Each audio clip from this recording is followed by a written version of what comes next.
ಬೆಲೆ ಕೆಟ್ಟಲಾಗದ ಸೂಲಿಬೆಲೆ ಚಕ್ರವರ್ತಿಯವರೇ, ಶ್ರೀಮಾನ್ ಗೋಪಾಲಕೃಷ್ಣ ನಾಯಕ್ ಅವರೇ ಹಾಗೂ ಮಹಾಗುರು ಎಜುಕೇಷನಲ್ ಟ್ರಸ್ಟ್ನ ಅಧ್ಯಕ್ಷರಾದಂತಹ ಶ್ರೀ ಮಹೇಶ್ ಪಾಟೀಲ್ ಅವರೇ, ಉಪಸ್ಥಿತ ಎಲ್ಲ ಬಂಧುಗಳೇ,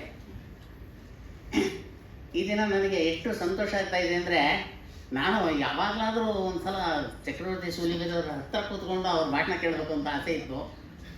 ಅದು ಎರಡು ಸಂದರ್ಭದಲ್ಲಿ ಸಾಧ್ಯ ಆಯಿತು. ಏನಂದರೆ, ಒಂದು ಅವರು ರಾಯಚೂರಿನ ಹತ್ತಿರ ಸಿಂಧನೂರಿನಲ್ಲಿ ಪ್ರೇರಣಾ ಪ್ರವಾಹ ಅಂತ ನಡೆಸಿದರು ಕಾರ್ಯಕ್ರಮ. ಆ ದಿನ ನನ್ನನ್ನು ಅಲ್ಲಿಗೆ ಆಹ್ವಾನ ನೀಡಿದ್ದರಿಂದ ಹೋಗಿದ್ದೆ. ಅದು ಭಾಳ ಆನಂದ ಆಗಿತ್ತು. ಆದರೆ ಆವಾಗ ಏನಾಗಿತ್ತು ಅಂದರೆ, ತುಂಬ ಜನ ಭಾಷಣ ಮಾಡೋರು ಇದ್ದಿದ್ದರಿಂದ ಸ್ವಲ್ಪ ಆ ಕಾರ್ಯಕ್ರಮ ನನ್ನ ಮನಸ್ಸಿಗೆ ಆನಂದ ಆಗುವಷ್ಟು ಆಗಲಿಲ್ಲ. ಯಾಕೆಂದರೆ ತುಂಬ ಜನ ಮಾತಾಡುವಾಗ ಯಾರು ಎಷ್ಟೇ ಚೆನ್ನಾಗಿ ಮಾತಾಡಿದ್ರು ಸ್ವಲ್ಪ ಇದಾಗುತ್ತೆ, ಕಟ್ಟಾಗುತ್ತೆ ಅದು. ಆದ್ದರಿಂದ ನನಗೆ ಈ ದಿನ ಆದ ಸಂತೋಷ ಆಯಿತು. ಆಮೇಲೆ ಇನ್ನೊಂದು ಸಲ ನನ್ನ ವಿದ್ಯಾರ್ಥಿ ಅಜಯ್ ಬೆನಹಾಳ್ ಸರ್, ನಾವು ತುಂತುರು ಅಂತ ಅವನೇ ಇಂಥ ಸಬ್ಜೆಕ್ಟ್ ಬರೀರಿ, ಹೀಗೆ ಬರೀರಿ ಅಂತ ಒಂದು ಪುಸ್ತಕ ಬರೆಯೋದಕ್ಕೆ ಹೇಳಿದ್ದ. ತುಂತುರುನ ಪುಸ್ತಕ ಬರೆದಿದ್ದೆ. ಅದಕ್ಕೆ ಮುನ್ನುಡಿ ಬರೀಬೇಕಂತ, ಸರ್ ನಾವು ಸೂಲಿಬೆಲೆ ಚಕ್ರವರ್ತಿ ಅವ್ರನ್ನ ಕೇಳ್ಕೊಳ್ಳೋಣ ಸರ್ ಅಂತ. ನಾನು ಕೇಳ್ಕೊಳ್ಳೋದೇನೋ ಸರಿಪ್ಪ, ಆದರೆ ಅವರು ಯಾವಾಗಲೂ ಬ್ಯುಸಿ ಇರ್ತಾರೆ. ಬೆಳಿಗ್ಗೆ ಮೈಸೂರಿನಲ್ಲಿರ್ತಾರೆ, ಸಾಯಂಕಾಲ ಬೆಂಗಳೂರಿನಲ್ಲಿರ್ತಾರೆ, ರಾತ್ರಿ ಇನ್ನೆಲ್ಲವೂ ಇರ್ತಾರೆ. ಈ ರೀತಿಯಲ್ಲಿ ಅವ್ರಿಗೆ ಎಡೆಬಿಡದ ಕಾರ್ಯಕ್ರಮಗಳಿರೋದ್ರಿಂದ ಅವರಿಗೆ ಅವ್ರು ಒಪ್ಕೋತಾರೆ ಇಲ್ವೋ, ಅವ್ರಿಗೆ ತೊಂದರೆ ಆಗದೆ ಇರೋ ಹಾಗಿದ್ದರೆ ನೀವು ಪ್ರಯತ್ನಿಸೋದು ಒಳ್ಳೆಯದು ಅಂತ ಹೇಳಿದೆ. ಇಲ್ಲ ಸರ್, ಅದೆಲ್ಲ ನೀವು ನನಗೆ ಬಿಡಿ ಅಂತ ಹೇಳಿದ್ರು. ಅವರು ಹೋಗಿ ಅವ್ರನ್ನ ರಿಕ್ವೆಸ್ಟ್ ಮಾಡ್ತಾರೆ. ಅವರು ದೊಡ್ಡ ಮನಸ್ಸು ಮಾಡಿ ಅದಕ್ಕೆ ಮುನ್ನುಡಿಯನ್ನು ಅನುಗ್ರಹಿಸಿದ್ರು. ಈಗ ಆ ಪುಸ್ತಕವನ್ನು ಓದಿದವರೆಲ್ಲ ಏನು ಹೇಳ್ತಾರೆ ಅಂದರೆ, ಸರ್ ನಿಮ್ಮ ಪುಸ್ತಕದಲ್ಲಿ ನಿಮ್ಮ ಬರವಣಿಗೆಗಿಂತ ಅವ್ರ ಮುನ್ನುಡಿ ಭಾಳ ಚೆನ್ನಾಗಿದೆ ಸರ್ ಅಂದರೆ ಅಷ್ಟು ಸಂತೋಷ ಆಯಿತು ನನಗೆ. ಆ ಪುಸ್ತಕವನ್ನು ಸಾಮಾನ್ಯವಾಗಿ ಎಲ್ಲ ಓದಿದಂಥವರೆಲ್ಲರೂ ಭಾಳ ಸಂತೋಷಪಟ್ಟರು, ಇಷ್ಟಪಟ್ಟರು. ನಮ್ಮ ಪುಸ್ತಕದ ಏನಂದರೆ, ನಮ್ಮ ಟ್ರಸ್ಟಿಂದು, ನಾನು ಟ್ರಸ್ಟ್ಗೋಸ್ಕರ ಬರೆದಿದ್ದು, ಅದನ್ನು ಯಾವ ಪುಸ್ತಕದ ಅಂಗಡಿಯಲ್ಲೂ ಸಿಗೋಲ್ಲ. ನಾವು ಅದನ್ನು ಆ ಥರ ಇಟ್ಟಿಲ್ಲ. ನನ್ನ ವಿದ್ಯಾರ್ಥಿಗಳು ತೊಗೊಳ್ತಾರೆ, ಅವ್ರಿಗೆ ಯಾರಿಗೆ ಇಷ್ಟ ಬರುತ್ತೋ ಅವ್ರಿಗೆ ಕೊಡ್ತಾರೆ, ಫ್ರೀ ಕೊಡ್ತಾರೆ. ಅದನ್ನು ಅವರು ತೊಗೊಳ್ಳೋದ್ರಿಂದ ಅದನ್ನು ಟ್ರಸ್ಟ್ಗೆ ಹಣ ಪಾವತಿ ಆಗುತ್ತೆ ಅಷ್ಟೇ. ನನ್ನ ಟ್ರಸ್ಟ್ ನಾನು ಕೊಡಬೇಕಾದ್ರೂ ಹಾಗೆಯೇ ಅದರಿಂದ ತೊಗೊಳ್ತೇನೆ. ಮತ್ತು ಟ್ರಸ್ಟಿನ ಇವ್ರಿಗೆ ನನ್ನ ಟ್ರಸ್ಟಿನ ಹಿತೈಷಿಗಳಿಗೆ ಅದನ್ನು ಕೊಡ್ತೀನಿ ಅಷ್ಟೇ. ಅದರಿಂದ ಲಾಭ ಇಲ್ಲ ಅಂತಲ್ಲ, ಟ್ರಸ್ಟಿಗೆ ಅದು ಯಾರು ಇನ್ಸ್ಪೈರ್ ಆಗಿ ಬೇಕಾದಷ್ಟು ಹಣ ಕೊಡ್ತಾರೆ. ಆ ರೀತಿಯಲ್ಲಿ ನಮ್ಮ ಪುಸ್ತಕ ಇದೆಲ್ಲ ಇದೆ. ಆದರೆ ಅದರ ಪಾವಿತ್ರ್ಯವನ್ನು ಉಳಿಸ್ಕೋಬೇಕಂತೇಳಿ ನಾವು ಅಂಗಡಿನಲ್ಲಿ ಎಲ್ಲ ಮಾರಾಟ ಮಾಡೋದಿಲ್ಲ ಅದನ್ನ. ಯಾಕೆಂತಂದರೆ ಅದು ಅಂತಹ ಅದ್ಭುತವಾದಂತಹ ರೀತಿಯಲ್ಲಿ ಟ್ರಸ್ಟಿನ ಎಲ್ಲ ಸದಸ್ಯರಿಗೆ ಇನ್ಸ್ಪೈರ್ ಮಾಡ್ತಾ ಇದೆ. ಶ್ರುತಿ ವಾಕ್ಯ ಒಂದಿದೆ, ನ ಕರ್ಮಣ ನ ಪ್ರಜೆಯ ತ್ಯಾಗೇ ನೈಕೆ ಅಮೃತತ್ವ ಮಾನಶುಹು ಅಂತ. ತ್ಯಾಗ ಮಾಡೋದರಿಂದ ಮಾತ್ರ ನಾವು ಸಮಾಜವನ್ನು ಸುಧಾರಿಸೋದಕ್ಕೆ ಸಾಧ್ಯ. ಯಜ್ಞದೃಷ್ಟಿಯಿಂದ ಸೋಮನಾಥಾನಂದರು, ರಾಮಕೃಷ್ಣಾಶ್ರಮದ ಸೋಮನಾಥಾನಂದರು ಒಂದು ಬಹಳ ಸುಂದರವಾದಂಥ ಪುಸ್ತಕ ಬರೆದಿದ್ದಾರೆ. ಯಜ್ಞದೃಷ್ಟಿ ಅಂತಲೇ ಅದರ ಹೆಸರು. ಅದು ಬೇರೆ ಬೇರೆ ಅವರ ಲೇಖನಗಳನ್ನು ಒಗ್ಗೂಡಿಸಿ ಬರೆದಿರ್ಬೋದು, ನನಗೆ ಗೊತ್ತಿಲ್ಲ. ಆದರೆ ಆ ಪುಸ್ತಕ ನನಗೆ ಬಹಳ ಆಕರ್ಷಕವಾಗಿತ್ತು. ಉದಾಹರಣೆಗೆ ಅದರಲ್ಲಿ ಒಂದು ವಾಕ್ಯ ಬರುತ್ತೆ, ತ್ಯಾಗದ ಆನಂದ ಭೋಗದ ಆನಂದಕ್ಕಿಂತ ಮಿಗಿಲು. ಅದು ನೋಡಿದಾಗ ನಾವು ನಮ್ಮ ಹತ್ರ ಏನೋ ಸ್ವಲ್ಪ ಹಣ ಇದೆ, ಅದನ್ನು ನಾವು ಇನ್ನೂ ಒಂದು 4 ಜನದ ಜೊತೆಲಿ ಹಂಚ್ಕೊಂಡು ಉಪಯೋಗಿಸಿದ್ರೆ ಅದು ಅಕ್ಷಯವಾಗುತ್ತೆ. ಆ ಸಂದರ್ಭ ಬಂದಾಗ ನನಗೆ ಒಂದು ವಿದ್ಯಾರ್ಥಿನಿ ಜ್ಞಾಪಕ ಬರುತ್ತೆ. ಸೌಭಾಗ್ಯ ಸಂಸ್ಥಾನ ಭಟ್ ಅಂತ ಒಂದು ಹುಡುಗಿ ಇತ್ತು ಅಂತ ಹೇಳ್ತಾ ಇದ್ದೀನಿ. ಯಾಕೆಂತಂದರೆ ಅದನ್ನು ಹೇಳ್ತೀನಿ ಆಮೇಲೆ. ಆ ಹುಡುಗಿ ಬಹಳ ಗಿಡ್ಡು ಇದರಲ್ಲಿ. ಅವಳು ನಮ್ಮ ಟ್ರಸ್ಟ್ ಪ್ರಾರಂಭ ಆದಾಗ ಅವಳು M.Com ಓದ್ತಿದ್ಲು. ಅವಳಿಗೆ ಬಸ್ಸಿಗೆ ಫೀಸ್, ಇದು ಬಸ್ ಚಾರ್ಜಿಗೆ ಅಂತ ದುಡ್ಡು ಕೊಟ್ಟರೆ ಅವ್ರ ತಂದೆ ತಾಯಿಗಳು ಅವಳು ನಡ್ಕೊಂಡು ಹೋಗ್ತಾ ಇದ್ಲು. ಅದನ್ನು ಉಳಿಸಿ, ಸರ್ ನಾನು ಟ್ರಸ್ಟ್ಗೆ ನೀವು ನಮ್ಮ ಕೊಡುಗೆ ಅಂತ ಹೇಳ್ಬಿಟ್ಟು 125 ರೂಪಾಯಿ ತಂದುಕೊಟ್ಟು ಆ ನಡ್ಕೊಂಡು ಹೋಗಿ ಕೊಟ್ಟಿದ್ದು ಅದು ಅಕ್ಷಯವಾಯ್ತದು. ಯಾಕೆಂದರೆ ನಾವು ಇವಾಗ 16 ಲಕ್ಷ 17 ಲಕ್ಷ ಅಂದರೆ ನಾವು ಕನಸಲ್ಲೂ ಕಾಣಿರಲಿಲ್ಲ ಅಷ್ಟು ಕೊಡೋಕ್ಕಾಗತ್ತೆ ಅಂತ. ಆದರೆ ಆ 125 ರೂಪಾಯಿ ಬೆಲೆಗೆ ನಾವು ಬೆಲೆ ಕಟ್ಟೋದಕ್ಕೆ ಸಾಧ್ಯ ಇಲ್ಲ. ಉದಾಹರಣೆಗೆ ರಾಮನ ಅಳಿಲನ್ನು ಅವನು ಪ್ರೀತಿಯಿಂದ ಇದು ನೋಡಿದ್ದು, ಆ ಕಥೆ ನಮಗೆ ಜ್ಞಾಪಕಕ್ಕೆ ಬರುತ್ತೆ. ಯಾಕೆಂದರೆ ಅಳಿಲು ತನ್ನ ಬೆನ್ನ ಮೇಲೆ ಮರಳನ್ನು ಹಾಕಿ ಅದನ್ನೆಲ್ಲ ಚೆಲ್ಲಿ ಇದನ್ನು ಮಾಡಿದ್ದು. ಆಮೇಲೆ ಈ ತ್ಯಾಗದ ವಿಷಯಕ್ಕೆ ಬಂದಿದ್ದರಿಂದ ನಾನು ಇನ್ನೊಂದು ಮಾತನ್ನು ಹೇಳ್ತೀನಿ. ಆಚಾರ್ಯ ಡಿ ವಿ ಜಿಯವರು ಭಾಳ ಸುಂದರವಾಗಿ ವನಸುಮ ಅಂತಕ್ಕಂಥ ಒಂದು ಪದ್ಯ ಬರೆದಿದ್ದಾರೆ. ಅದರಲ್ಲಿ ಜನಕ್ಕೆ ಸಂತಸವೀವ ಘನನು ನಾನೆಂದೆಂಬ ಎಣಿಕೆ ತೋರದೆ ಜಗದ ಪೊಗಳಿಕೆಗೆ ಬಾಯಿ ಬಿಡದೆ ಮನಸುಮದಲ್ಲೆನ್ನ ಜೀವನವು ವಿಕಸಿಸುವಂತೆ ಮನವನ್ನನುಗೊಳಿಸು ಗುರುವೇ ಹೇ ದೇವ ಅಂತ. ಅಂದರೆ ಪ್ರಪಂಚದಲ್ಲಿ ನಾನೇನೋ ದೊಡ್ಡ ಕೆಲಸ ಮಾಡಿಬಿಟ್ಟಿದ್ದೀನಿ ಅಲ್ಲ, ಆದರೆ ಅದಕ್ಕೆ ಸಹಾಯ ಆದವರು ಎಷ್ಟೋ ಜನ ಪಾಪ. ಈಗ ನಮ್ಮ ತಂದೆ ತಾಯಿಗಳು ನನ್ನನ್ನು ಓದಿಸೇ ಹೋಗಿದ್ದರೆ ನಾನು ಒಬ್ಬ ಟೀಚರ್ ಆಗೋಕ್ಕೆ ಸಾಧ್ಯ ಇರಲಿಲ್ಲ. ಆದ್ದರಿಂದ ತಂದೆ ತಾಯಿಗಳು ಮಾಡಿದಂತಹ ತ್ಯಾಗ ಅದನ್ನೆಲ್ಲ ನಾವು ಗಮನಿಸ್ಕೋಬೇಕಾಗುತ್ತೆ.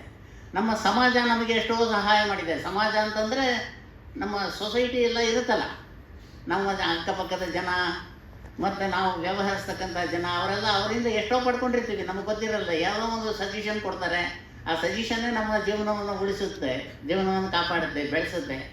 ಅದರಿಂದ ಸಮಾಜದ ಋಣ, ಎಲ್ಲಕ್ಕಿಂತ ಹೆಚ್ಚಾಗಿ ದೇಶದ ಋಣ. ದೇಶ ಉಳಿದ್ರೆ ನಮ್ಮ ಧರ್ಮ ಉಳೀತು, ದೇಶ ಇಲ್ಲದೆ ಹೋದರೆ ಧರ್ಮ ಇಲ್ಲ. ಈಗ ನಮ್ಮ ಅತ್ಯಂತ ಭಯಂಕರವಾದಂತಹ ವಾತಾವರಣ ಇದ್ದಾಗಲೂ ಕೂಡ ನಮ್ಮ ದೇಶದಲ್ಲಿ ನಾವು ನಮ್ಮ ಧರ್ಮವನ್ನು ಉಳಿಸ್ಕೋಬೇಕು ಅಂತಕ್ಕಂಥ ಜನ ಇದ್ದಾರೆ. ಇನ್ನು ನಮ್ಮ ಸಂಸ್ಕೃತಿಯನ್ನು ಉಳಿಸ್ಕೋಬೇಕು ಅಂತಕ್ಕಂಥ, ಆದ್ದರಿಂದ ದೇಶದ ಋಣ, ಧರ್ಮದ ಋಣ ಅದನ್ನು ನಡೆಸಬೇಕು.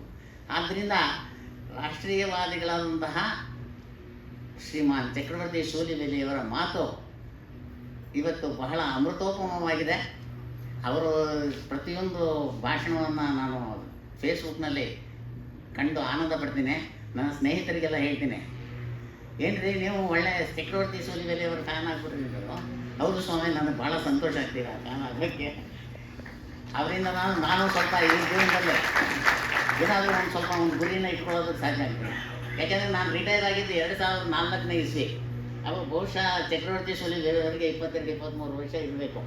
ಆ ಸಮಯದಲ್ಲಿ ನನಗೆ ವೀರ ಸಾವರ್ಕರ್ ಅವರ ಬಗ್ಗೆ ಬರೆದಿರ್ತಕ್ಕಂಥ ಸ್ವಾತಂತ್ರ್ಯ ವೀರ ಸಾವರ್ಕರ್ ಬಗ್ಗೆ ಅವರು ಬರೆದಂತಹ ಒಂದು ಪುಸ್ತಕ ಸಿಕ್ತು. ಅದನ್ನು ನೋಡಿ ನಾನು ಭಾಳ ಖುಷಿ ಪಟ್ಟಿದ್ದೆ. ಇಷ್ಟು ಚಿಕ್ಕ ವಯಸ್ಸಿಗೆ ಎಷ್ಟು ಚೆನ್ನಾಗಿ ಬರೆದಿದ್ದಾರೆ ಇವರು. ಅಲ್ಲಿ ಹೋಗಿ ರಿಸರ್ಚ್ ಮಾಡಿ ಅದನ್ನ ಬರೆದಿರೋದು. ಅಂದರೆ ಸುಮ್ಮನೆ ಹಾಗೆ ಬರೆದಿದ್ದಲ್ಲ ಅದು. ಅಲ್ಲಿಗೆ ಇದಕ್ಕೆಲ್ಲ ಹೋಗಿ ಅಂಡಮಾನ್ ನಿಕೋಬಾರಿಗೆಲ್ಲ ಹೋಗಿ ಅದನ್ನೆಲ್ಲ ನೋಡಿ ಬರೆದಿದ್ದಂಥ ಪುಸ್ತಕ. ಆದ್ದರಿಂದ ಭಾಳ ಸಂತೋಷ ಆಯಿತು ನನಗೆ, ಇಷ್ಟು ಚೆನ್ನಾಗಿ ಬರೆದಿದ್ದಾರೆ ಅಂತ. ಅದೇ ಸಮಯದಲ್ಲಿ ಇಲ್ಲಿ ನಮಗೆ ಇವರು ಆ್ಯಂಕರ್ ಆಗಿ ಬಂದಿರತಕ್ಕಂಥ ಸಂಗೀತ ಶಿಖರ ಅವರು ಹೇಳ್ತಾಯಿದ್ರು, ಸರ್ ನಮ್ಮ ಮನೆಗೆ ಬಂದಿದ್ದರು ಅವರು ಅಂತ.